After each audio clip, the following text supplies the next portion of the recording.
Africa के savanna में कुछ खास होने वाला है।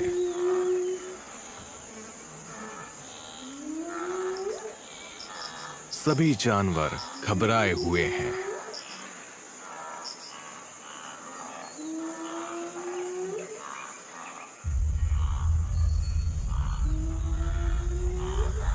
एक ताकतवर शिकारी उनके बहुत नजदीक है।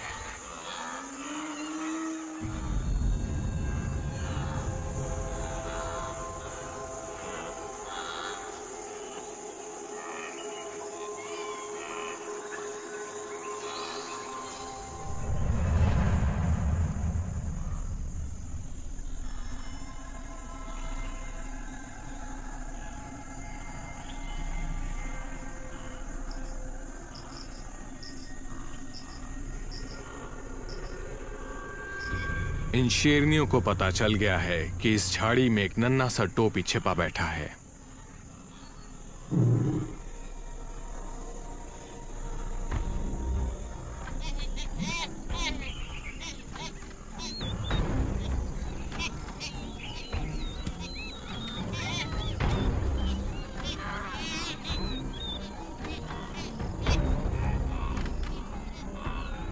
प्रेडेटर्स मजे के लिए शिकार नहीं करते।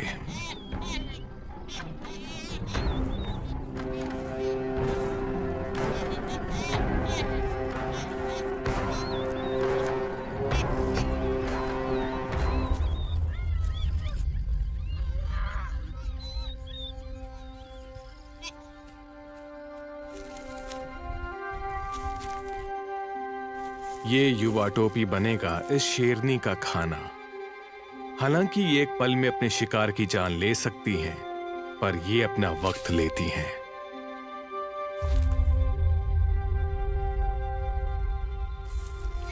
इन्हें कोई जल्दबाजी नहीं है। दूर खड़ी टोपी की लाचार मां उसे देख रही है। हर दिन इन खुले मैदानों में होने वाले खेलों में हर्बीवोर्स एक अहम भूमिका निभाते हैं।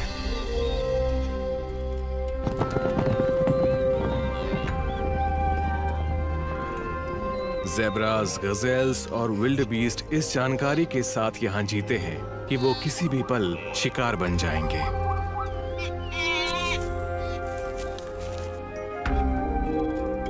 अफ्रीकी हर्बीवोर्स अपने आसपास के माहौल के कारण तनाव को सहने के लिए विकसित होते आए हैं।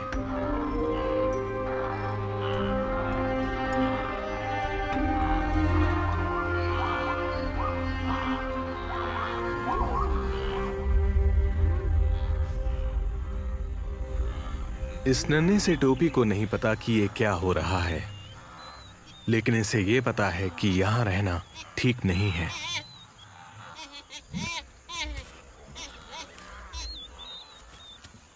वो भागने की कोशिश करता है।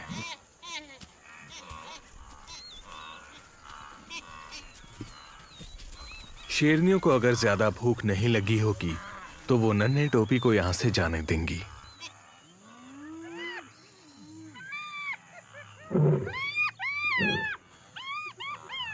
अफ्रीकी सवाना में हर्बीवोर्स के मरने के 3 कारण हो सकते हैं: बीमारी, भूखमरी या किसी शिकारी द्वारा शिकार हो जाना।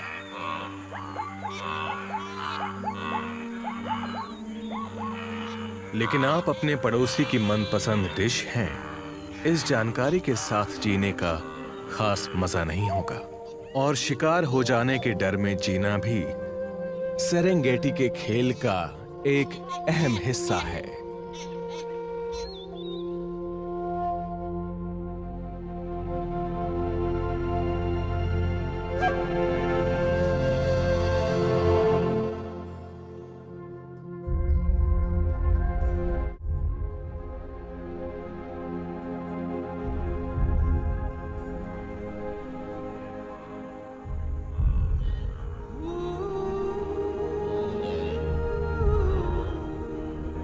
स्वाहिली में माविंडो का मतलब होता है शिकार, जिसका खत्म होना तय है।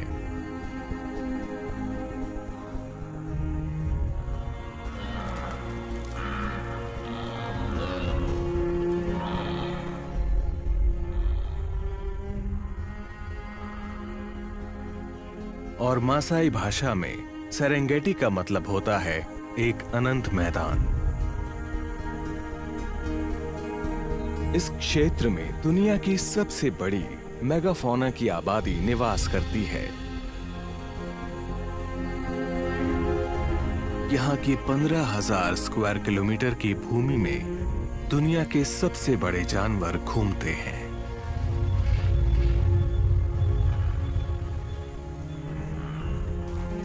विल्डबीस्ट नहीं जानते और ना ही उन्हें परवाह है कि 1 किलोमीटर क्या है या सेरेंगेटी का मतलब क्या है,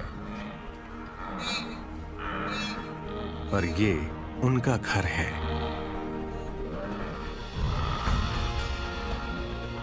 ग्नू के तरीके थोड़े अलग हैं। अगर झुंड का कोई सदस्य खाना खाए तो सभी खाना खाते हैं, पर अगर कोई साथी घबराया हुआ है तो इसका मतलब है बेहतर यही होगा कि सभी सतर्क रहें।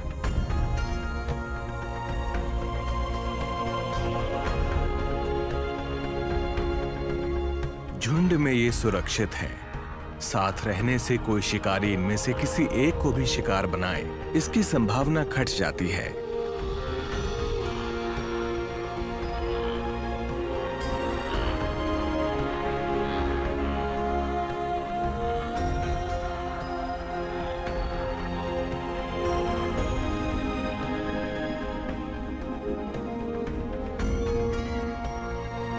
विल्डबीस्ट की नजरें उतनी तेज तो नहीं होती, लेकिन उनकी सुनने की क्षमता बेमिसाल है।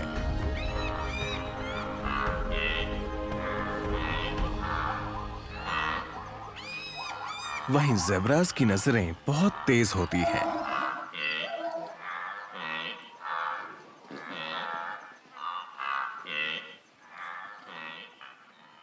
टोपीज पास में ही है।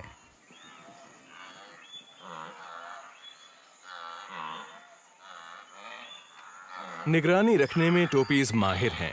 शिकारी की भनक लगते ही वो सभी को तुरंत खबर कर देते हैं।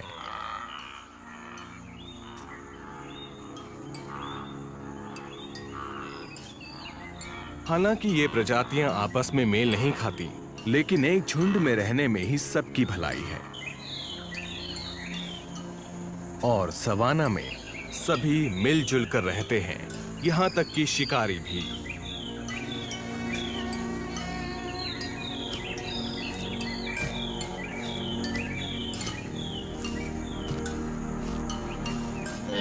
समूह में रहने से सुरक्षा कुछ हद तक ही मिलती है।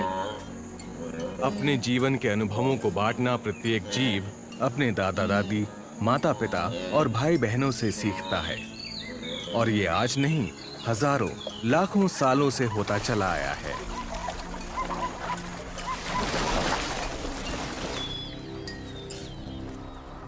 समूह का कोई भी सदस्य किसी और ढंग से जीने की कल्पना नहीं कर सकता। एक समूह में रहते हुए ये सभी जानवर आपस में रिश्ते बना लेते हैं। ये नर विल्डबीस्ट जमीन पर संकेत के रूप में अपनी गंध छोड़ रहा है। ऐसे ही आसपास की मादाओं से मेल मिलाप की बात चला रहा है, या शायद ये तैयार है एक मुकाबले के लिए।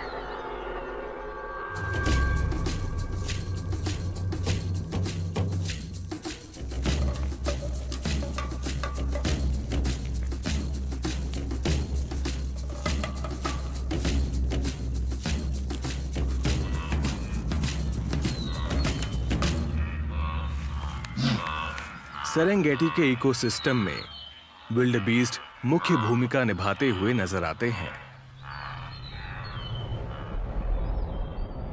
लंबे समय तक ये माना जाता रहा कि हर्बीवोर्स की आबादी शिकारियों के हाथों में ही थी, पर हाल ही में एक रिसर्च द्वारा पता चला कि सवाना में जैसे जैसे विल्डबीस्ट की आबादी बढ़ती गई, शेरों की तादाद भी बढ़ती गई।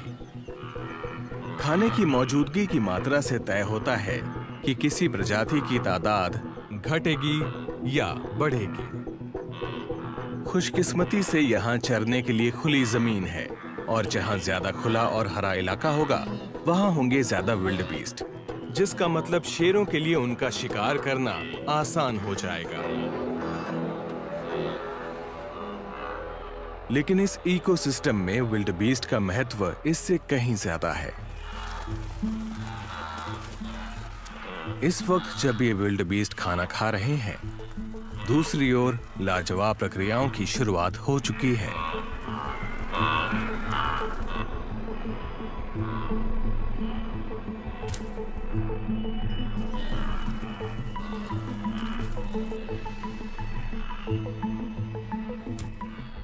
विल्डबीस्ट जितनी ज्यादा घास खाएंगे, इकोसिस्टम में जिराफ्स उतने ज्यादा होंगे। पर असल में इस सब का आपस में क्या वास्ता है? सैकड़ों हजारों विल्डबीस्ट जब एक साथ इन इलाकों में चरते हैं, तो गर्मी में आग को फैलाने वाली सूखी घास को भी कम करते चले जाते हैं। आग जितनी कम लगेगी, पेड़ उतने ही ज्यादा होंगे और बदले में जिराफ्स को और खाना मिल पाएगा।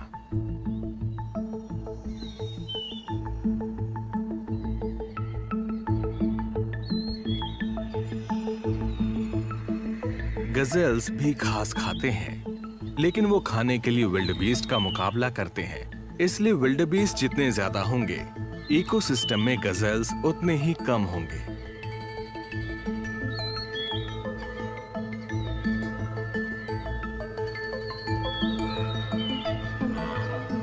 तो हालांकि विल्डबीस्ट अपनी सूझबूझ के लिए ना जाने जाएं, पर वो इकोसिस्टम के स्ट्रक्चर को आकार देते हैं। साथ ही इन इलाकों में रहने वाले बड़े प्रेडेटर्स का पेट भी भरते हैं।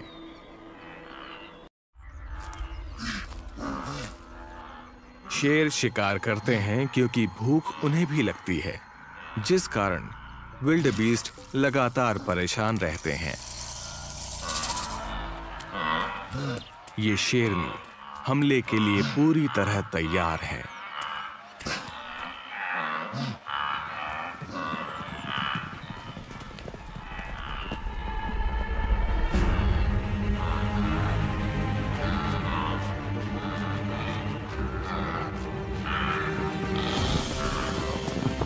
झुंड में रहकर शिकारी से दूर भागने में शिकार होने की संभावनाएं घट जाती हैं और इसीलिए ज्यादातर खुले मैदानों में शेरनियों की शिकार की कोशिशें नाकाम हो जाती हैं।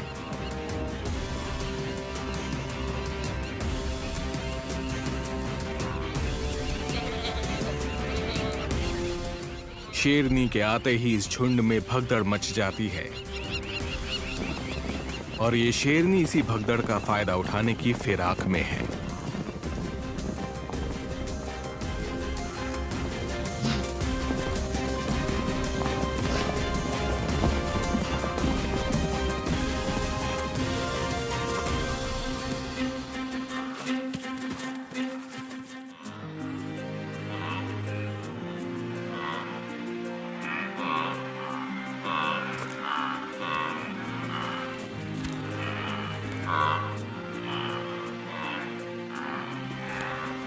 झुंड में से कोई एक शिकार हो गया।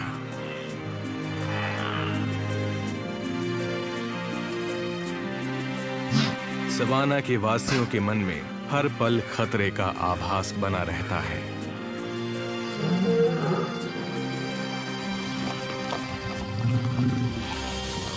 इन इलाकों में घास चरते वक्त सतर्क रहना बहुत जरूरी है। ताजी घास की खोज में निरंतर आगे बढ़ना और जल्द से जल्द अपने खोए हुए साथी को भुला देना भी जरूरी है।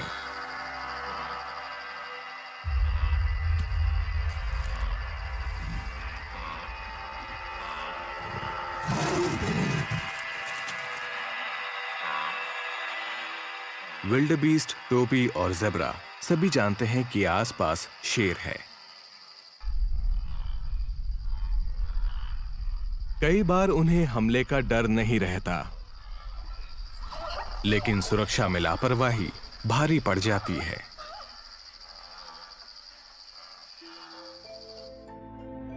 आज इनके सफर में एक साथी कम हो चला है। अब ये विल्डबीस्ट बेचैन है। साथ ही रात के इस अंधेरे में गूंजती दहाड़ों से सवाना में रहने वालों के दिलों में दहशत बढ़ती ही जा रही है।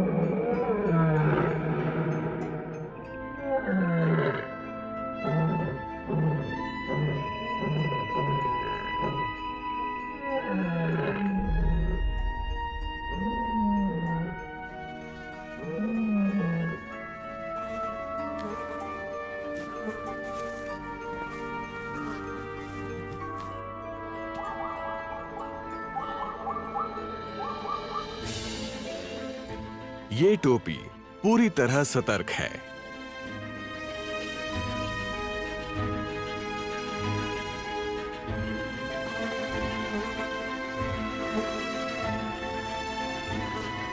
इसका काम है कोई भी संदिग्ध हरकत दिखते ही बाकियों को तुरंत खबर कर देना। इसके खुरों के नीचे कीड़ों की एक ऐसी प्रजाति है जिसकी गतिविधि का सीधा असर होता है आसपास के इलाकों में, जब ये हजारों की तादाद में जीती है।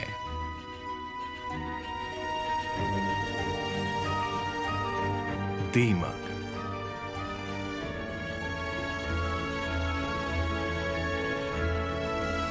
धरती से उठने वाले विशाल मिट्टी के टावर दीमक के टीले हैं।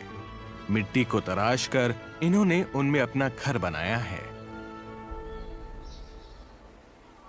ये देखा गया है कि दीमक के टीले के आसपास की घास ज्यादा बेहतर होती है और आसपास के वातावरण के कीड़े अधिक आसानी से प्रजनन कर सकते हैं।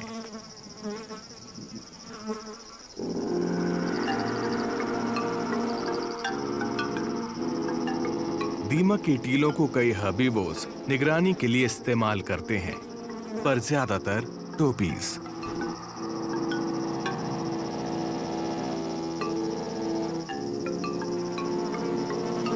इन टीलों पर चढ़ने के बाद अंतहीन मैदान में क्या हो रहा है आसानी से देखा जा सकता है।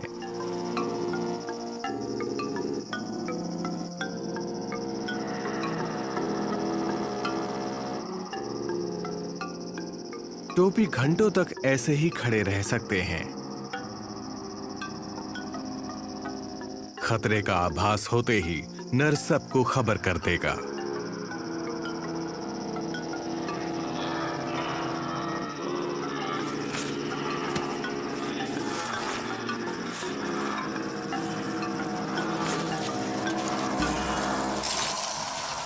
टोपी के वहां से जाते ही दीमक निकलते हैं ताकि टोपी के खुरों से उनके घर का जो नुकसान हुआ है वो उसकी मरम्मत कर सके।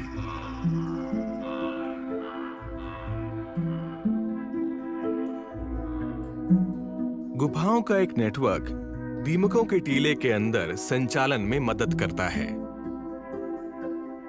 दीमक एक फंगस पर पलते हैं जिसके लिए गर्मी और नमी का होना अनिवार्य है। दीमक अपने घरों को कुछ ऐसे बनाते हैं कि ये फंगस जीवित रहे और उनकी बदौलत दीमक भी।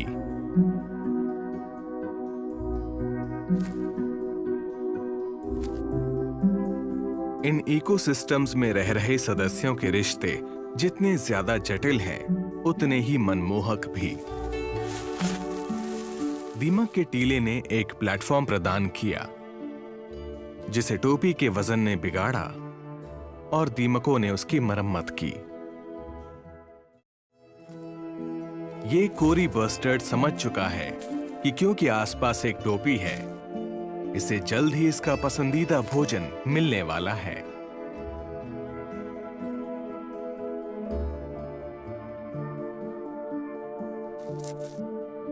जब खाने की मात्रा अधिक हो, भिन्न भिन्न प्रजातियां जैसे कोरी बस्टर्ड, टॉनी ईगल और हुडेड वल्चर मिलजुल कर इस दावत का लुत्फ उठाती हैं। हालांकि ये आपस में दूरी बनाए रखते हैं।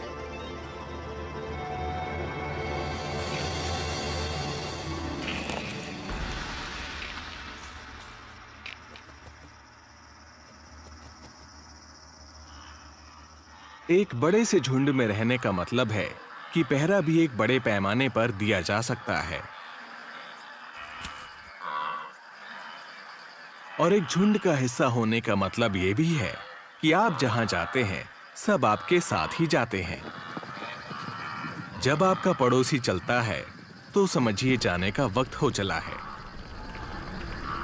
अगर आपका पड़ोसी तुरंत अपना सर उठाता है तो आप भी वही कीजिए, एहतियात के तौर पर।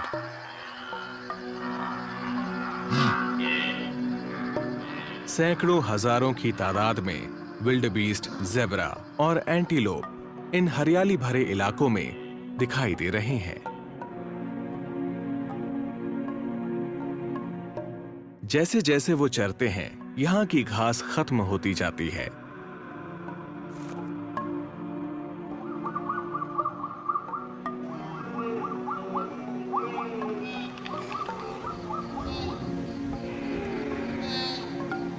इस गर्भवती ज़ेब्रा को 2 गुना खाना खाना है।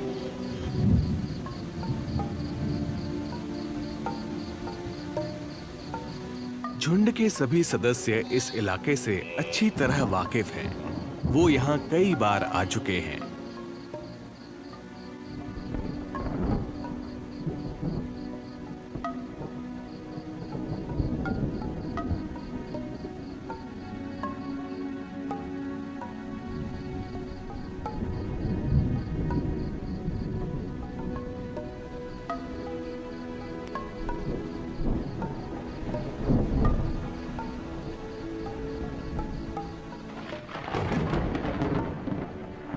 विल्डेबीस्ट इतने अनुभवी हैं कि गड़गड़ाहट की आवाज के बाद क्या होगा वो जानते हैं।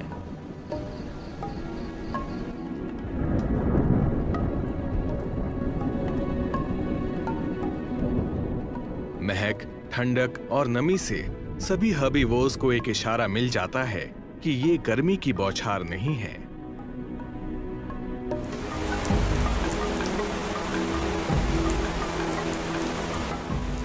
ये बरसात की शुरुआत है। बारिश से उत्साहित होकर झुंड नए चारागाह की तलाश में निकल पड़ता है।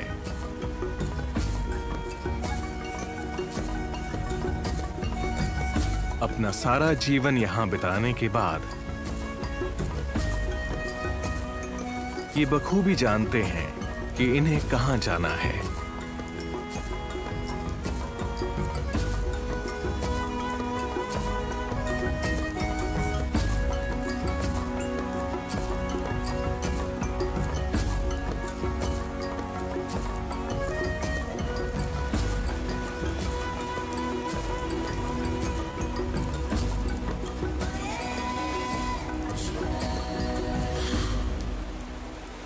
ज़ेब्रा और विल्डेबीस्ट करीब 1000 किलोमीटर का चक्कर लगाएंगे।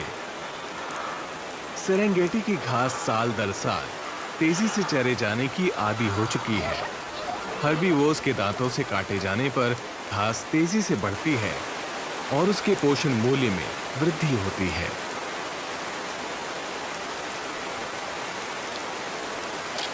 शेर प्रवास नहीं करते।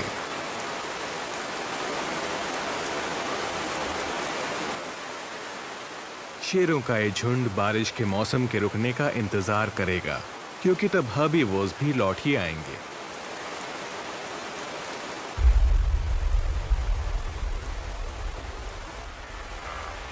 ये है मशहूर सेरेंगेटी माइग्रेशंस। इसमें कोई शक नहीं कि मौसम के बदलने से इस इकोसिस्टम पर बहुत गहरा प्रभाव पड़ेगा।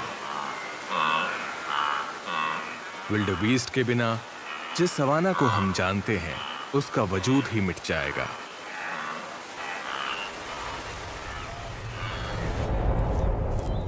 ज़ेब्रा की नजर औरों से तेज है, इसलिए अक्सर वो माइग्रेशन के दौरान आगे रहते हैं।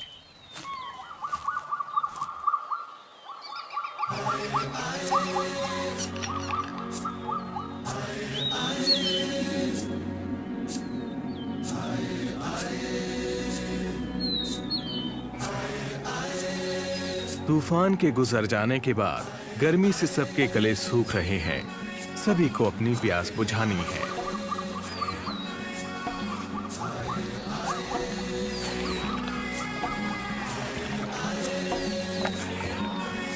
अब वो आ चुके हैं मारा नदी के तट पर।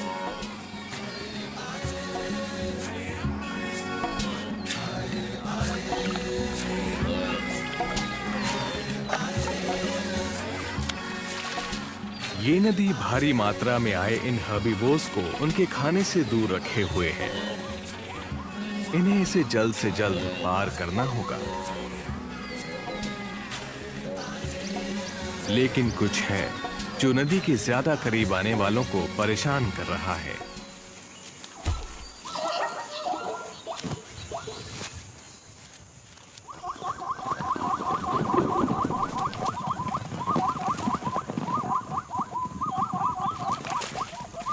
झुंड किनारे पर इकट्ठा हो गया है। सभी को इंतजार है कि इनमें से कोई एक पहला कदम उठाए।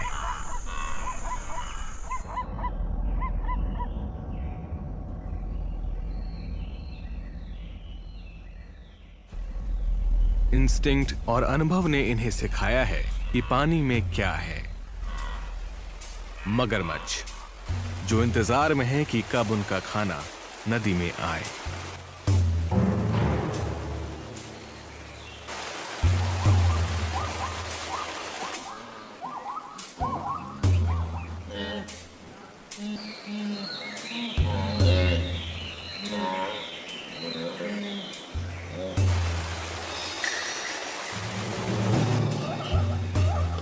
हर एक ज़ेब्रा पर स्ट्राइप्स का एक यूनिक पैटर्न होता है,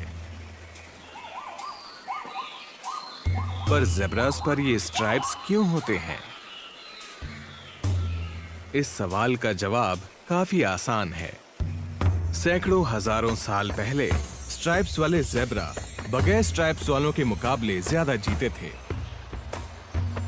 बल्कि जैसे इस ज़ेब्रा का पैटर्न बाकियों से बहुत अलग है, तो ऐसा माना जा सकता है कि आज से हजारों साल बाद सभी ज़ेब्रा पर ऐसे ही पैटर्न्स होंगे। ये स्ट्राइप्स चाहे इन पर किसी भी कारण से हों, एक ज़ेब्रा के स्ट्राइप्स के कई फायदे हैं।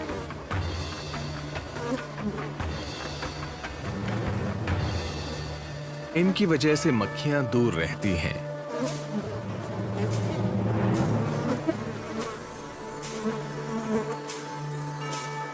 इनके दो विपरीत रंग होने के कारण कीड़ों को त्वचा कहां पर है पता नहीं चल पाता और इसीलिए वो आसानी से इन पर बैठ नहीं पाते।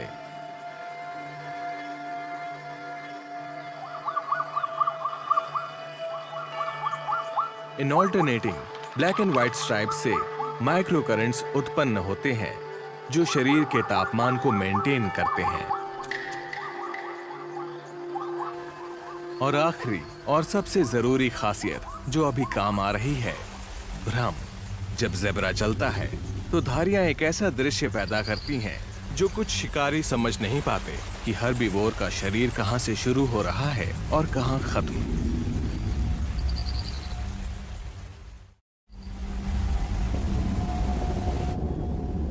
नदी पार करना हिम्मत का काम है।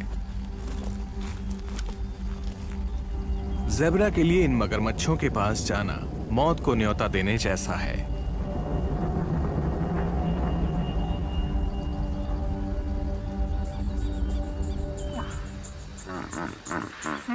पर ऐसी तकलीफों से इस हिप्पो को कोई फर्क नहीं पड़ता।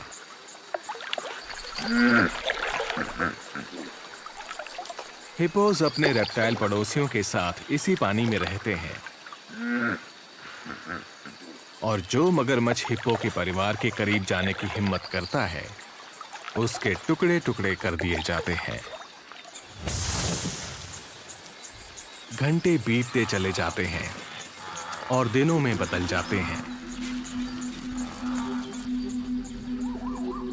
अब हालांकि भूख पहले से कहीं ज्यादा बढ़ चुकी है, पर कोई भी दूसरी तरफ मौजूद खाने की ओर जाने की पहल नहीं करना चाहता।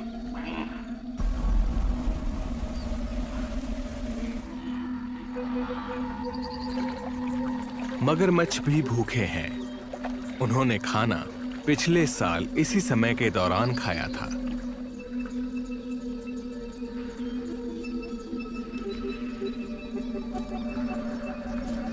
आखिरकार एक ज़ेब्रा पहल करता है और डुबकी लगाता है।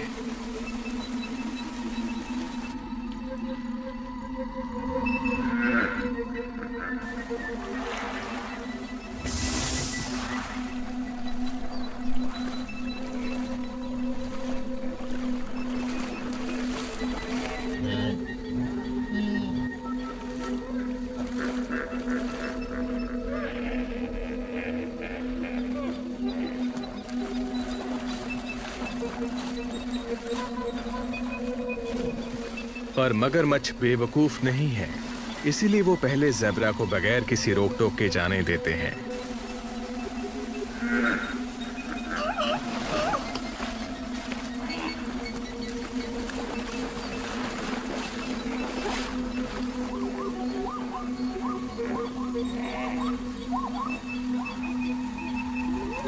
अभी हमला करना सही नहीं होगा। स्ट्राइप्स के कारण नजरों में हुई दखलंदाजी नाकामी की वजह बन सकती है। इस पल शिकार का कोई भी प्रयास टोपीज और विल्डबीस्ट को तितर बितर कर देगा और वो नदी पार करने नहीं आएंगे।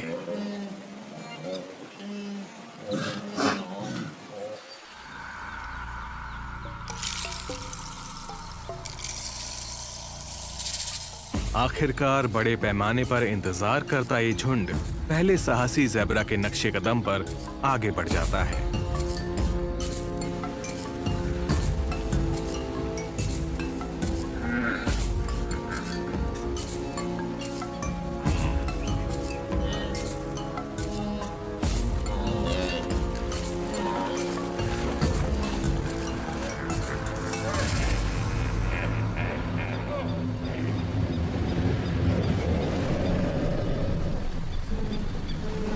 जैसा कि प्रकृति में अक्सर होता चला आया है, कमजोरों का शिकार होना तय है।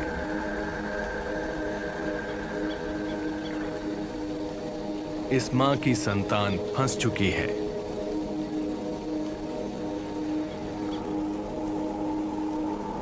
लाचार मां देख रही है कि उसकी संतान का कैसे खात्मा होगा।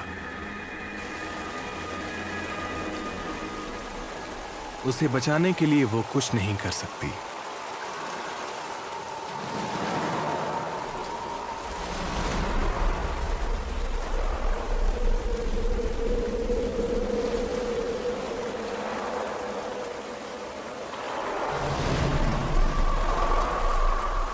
आखिरकार वो अपनी जान बचाने का फैसला करती है और अपने बच्चे को पीछे छोड़ आगे बढ़ जाती है।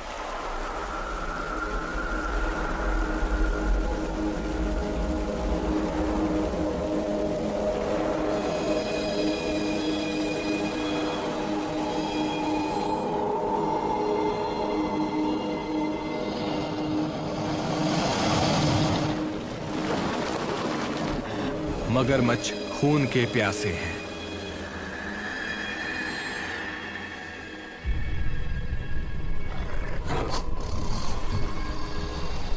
वो एक गर्भवती टोपी को भी पकड़ लेते हैं।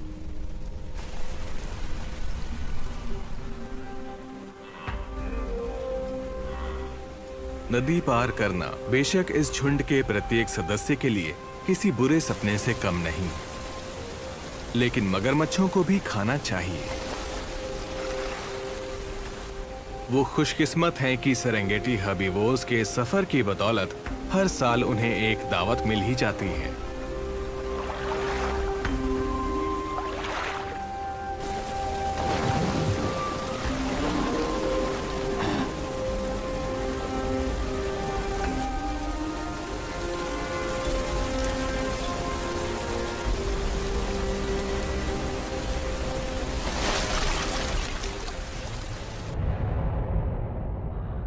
मारा नदी के खतरनाक पानी से बचकर इन हरे भरे इलाकों में आना इन जानवरों के लिए पुनर्जन्म से कम नहीं है।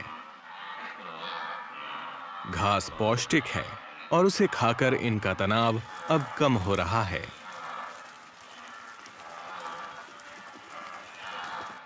भयानक यादों को फिलहाल के लिए भुला दिया जाएगा। एक ज़ेब्रा फूल का अभी जन्म हुआ है। हर्बीवोर्स का जीवन खतरों से भरा होता है, लेकिन उन्हें कोमलता भरे पल भी प्राप्त होते हैं।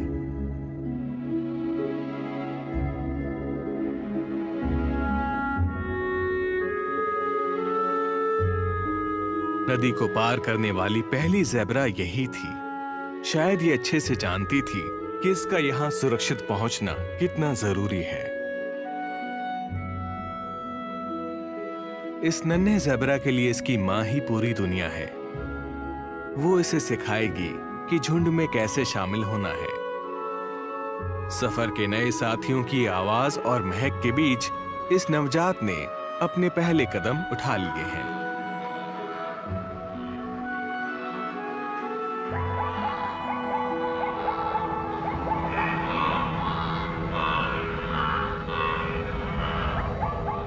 हवाओं में शोर और महक से खाने के आने की खबर मिल चुकी है।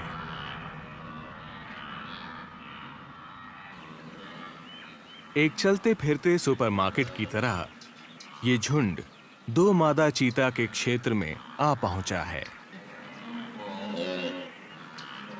वो बहनें हैं, हमेशा साथ रहती हैं और वो भूखी हैं।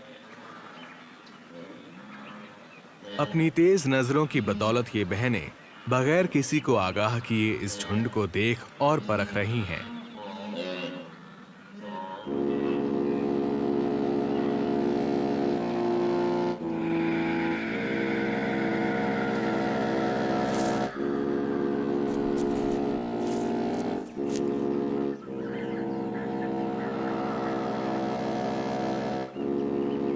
वो एक आसान शिकार की तलाश में है, शायद ऐसा जो शारीरिक रूप से कमजोर हो।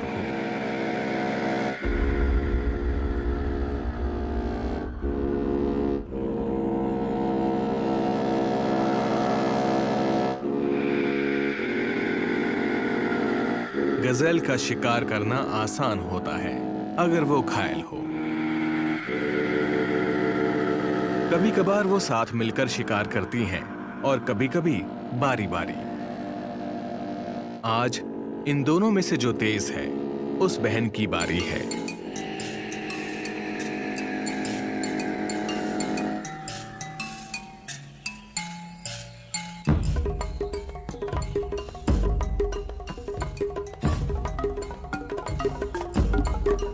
सबसे कमजोर का शिकार कर सबसे ताकतवर प्रजाति जीवित रहती है।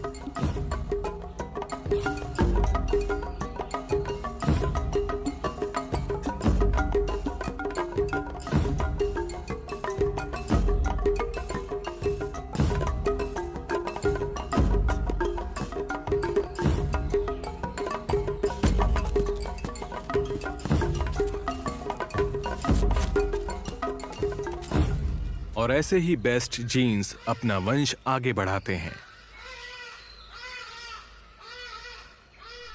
शिकार के दौरान चीते की ताकत बहुत ज्यादा खर्च होती है।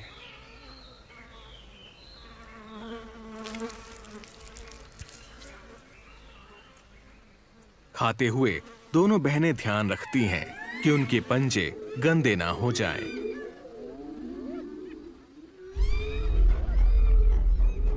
खून से सने पंजों के निशान एक शेर या हाइना को उनकी कड़ी मेहनत से कमाए गए शिकार तक खींच लाएंगे। चीते केवल एक ही काम में माहिर हैं, पीछा करना। एक बड़े शिकारी का मुकाबला करना इनके बस की बात नहीं।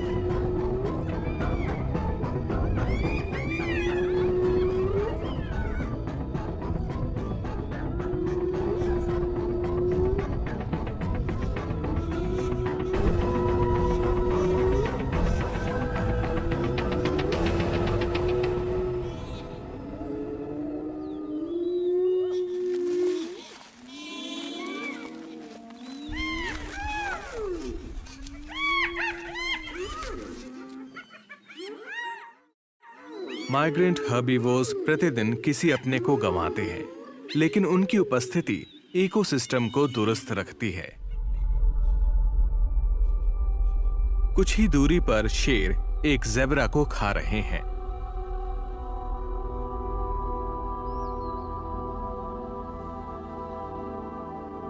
ज़ेब्रा की स्ट्राइप्स के बावजूद शेर उसका शिकार कर लेता है।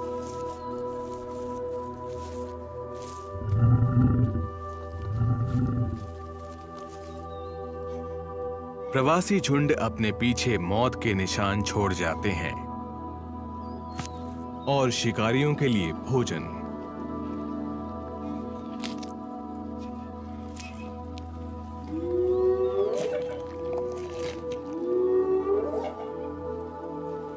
पास ही में कुछ हाइनास अपना खाना खत्म कर रहे हैं। उनका भोजन है एक विल्ड बीस्ट।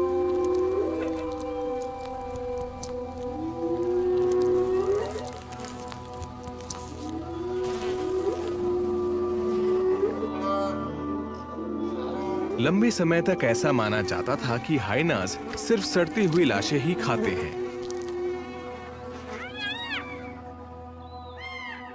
असल में वो कुशल शिकारी हैं और इस विल्ड बीस्ट की लाश उसका सबूत है। लेकिन प्रेडेटर्स का जीवन आसान है, ऐसा किसने कहा?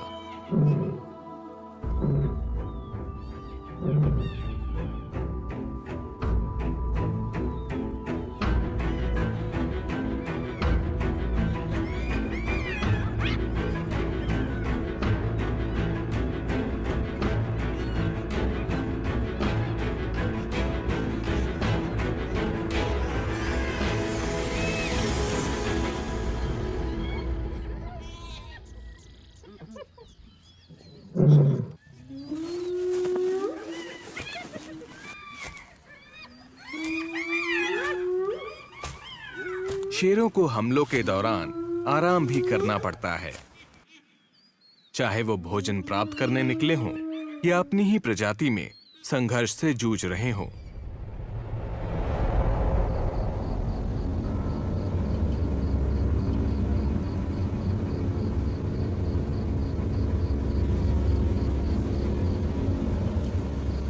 एक शेर को बुखार होने पर एंटीबायोटिक्स या दवाइयां नहीं मिलती। एक घाव भी उनके लिए जानलेवा साबित हो सकता है।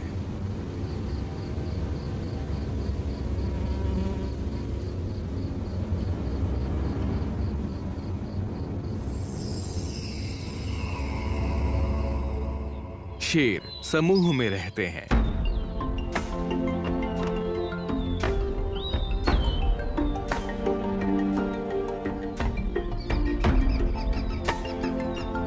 और परिवार में संतुलन बनाए रखने के लिए मांओं और बच्चों के बीच अच्छे संबंध होना जरूरी है।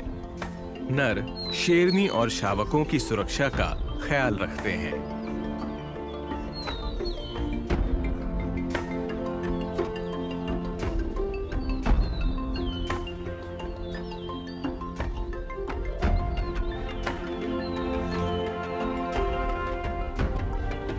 सेरेंगेटी इकोसिस्टम में वयस्क शेरों को किसी भी शिकारी से कोई खतरा नहीं।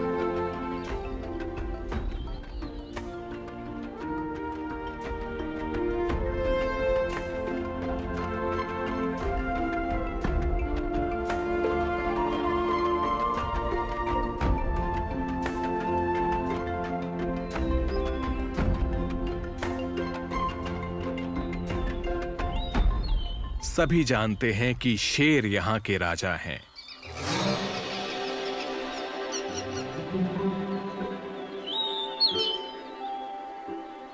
लेकिन शेरों की संख्या कम है और जिंदा रहने के लिए वो हर्बीवोर्स पर निर्भर हैं।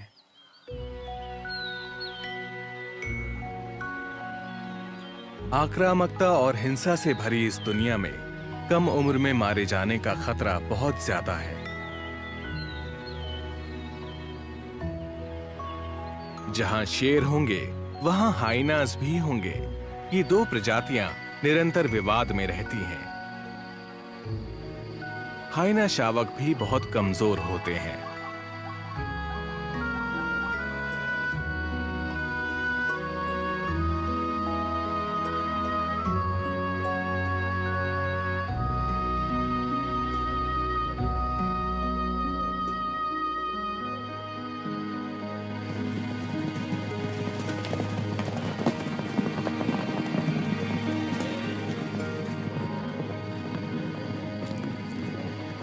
हालांकि ये शावक अपने माता पिता के संरक्षण में रह रहे हैं, जिनके लिए जीवन की जीत छुपी है अपने बच्चों को बड़ा और ताकतवर होते देखने में।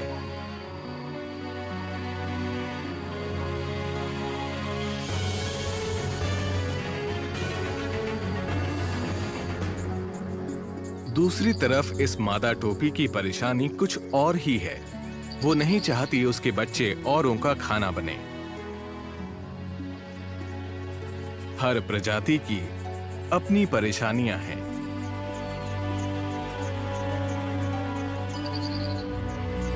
सेरेंगेटी में सभी जीवित चीजें एक दूसरे से जुड़ी हुई हैं, जिससे मिलता है सही संतुलन। जिसके तहत सभी यहाँ इकोसिस्टम को कुछ देते हैं और इसी इकोसिस्टम से कुछ पाते हैं।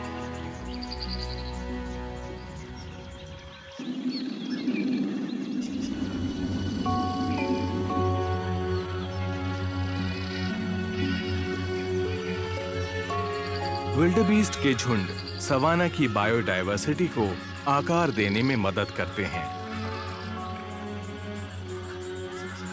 शेर अपने शिकार की जेनेटिक क्वालिटी को सुधारते हैं। सब एक परफेक्ट सिस्टम में अपनी अपनी जिम्मेदारी निभाते हैं।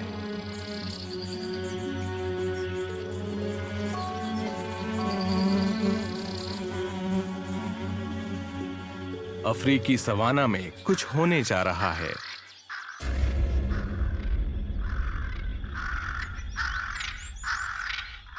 सभी जानवर घबराए हुए हैं।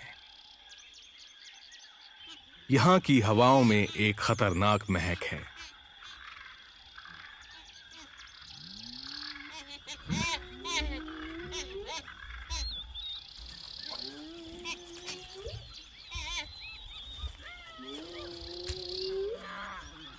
एक ताकतवर शिकारी बहुत करीब है।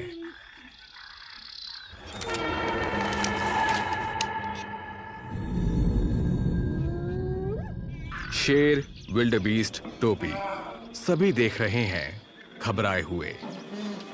वो सभी खतरे से वाकिफ हैं। हर दिन उनकी जिंदगी इन्हीं खेलों में तो गुजरती है। एक पोचर खाने के लिए शिकार नहीं करता। उसका शिकार ये छोटा सा टोपी हो या शेरनियों में से कोई एक हो या सवाना का कोई भी जानवर हो सकता है, लेकिन वो सबसे बड़े जानवर को चुनेगा, वो जिसके सींग सबसे खास होंगे।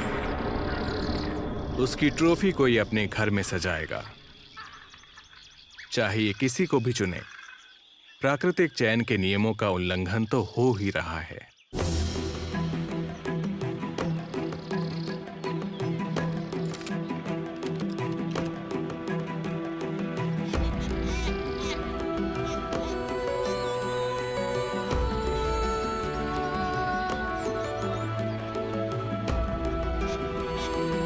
टोपी किसी तरह बच निकलता है।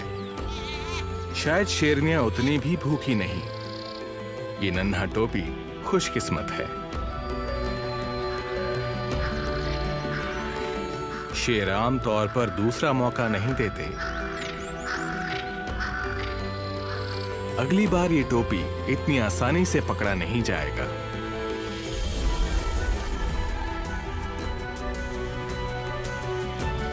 इसकी रक्षा करना या खात्मा करना इंसान के हाथों में है। मानव शिकारी ने काले फर वाले इस बड़े से नर को चुना है। ट्रिगर पर रखी उसकी उंगली पूरे परिवार को तबाह कर सकती है। एक निशाने पर लगी गोली से पूरे इकोसिस्टम का संतुलन बिगड़ सकता है। दुनिया में कुछ ही हजार शेर जिंदा बचे हैं और 7 अरब से भी ज्यादा इंसान हैं। तो हमें काबू में कौन रखेगा? शेर, चीता और हाइना भी शिकार होते हैं। हमारी दुनिया पर मंडरा रहे सबसे बड़े खतरे का शिकार। सेरेंगेटी के खेलों में अक्सर ऐसा ही होता है।